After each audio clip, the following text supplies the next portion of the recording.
it's very tense for a long time between the two of them. Mm. And you do that really well. I mean, that's, I think, one of your strengths, is that you are willing to go into the dark parts of people and not just go there, but stay. I mean, you take us below decks and you leave us there literally in stormy weather. And figuratively, too. I guess that's what interests me, is the ways in which our lives don't go the way we think they will, and how we rise to those occasions. But you sort of have to know what the occasion is to understand what people are rising to, I guess. Does she know really why she's on that ship, do you think? I don't think she has any idea what it's really going to be like, first of all. And I think she's really shocked when she gets on the ship and sees who Nathaniel really is as a captain, and when she realizes she is going to be more trapped on that ship than she was at home. And that ways in which she can try to better her circumstances by learning about the navigation or how the ship is run or the medicine chest. She's got to be very careful and rather furtive about it because she knows he's not going to approve of it. I don't know if I've answered your question, though. Why does she know why she's on that ship? I think it's the way you are when you're young. You don't really think things through that way. You are a little more likely to let things evolve than you would when you're older, I think.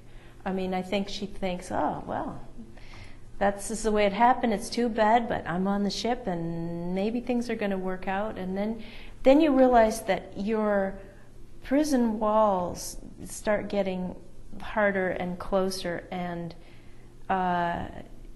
then you are forced to confront some things within yourself that you didn't even know you were going to have to confront and didn't know you had the means to deal with. That's what interests me, when people are in situations like that and have to find out who they really are. He's a difficult character to like at first. And he's got a very, from his point of view, he's got a very good set of reasons. He thinks his wife may have been unfaithful, and now he's stuck with her. I mean, but one thing to have an unfaithful wife, but if you're away from her for 3 years at a time, you don't have to worry about it. But when she's there under your nose, on a ship full of men, but he doesn't make it easy for her or himself. You have to be a sort of a psychologist with your characters and figure out how did they become the way they were, and you have to kind of lay hints. But what I think about Nathaniel is he had this cold, grasping mother who you do meet in the beginning of the book, who tried to pick a wife for him, and who had come sort of was a sort of social climber in those days, and at one point, I think I have Azuba thinking she couldn't imagine any tenderness ever having been given to Nathaniel. And the thing that interested me was these guys in those years started in as cabin boys when they were 10 or 12 and were taken away from home in the company of men.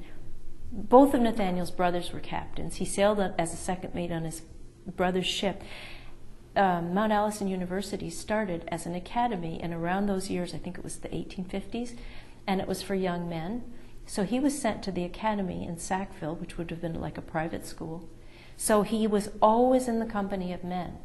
And when he came home, he would have had this role as the eligible captain who all the young women would have loved to marry, but his mother's kind of making machinations to get the right woman for him. And I see him as a man who doesn't know how to love and doesn't know anything about his own tenderness and his own gentleness. And that this voyage is really a voyage of learning what love really is. Because I don't think Zuba really knows. In as much as when you're 20 years old, you don't really know what love is, that it's about friendship and dedication and it's about so many more things than you think when you fall in love with somebody.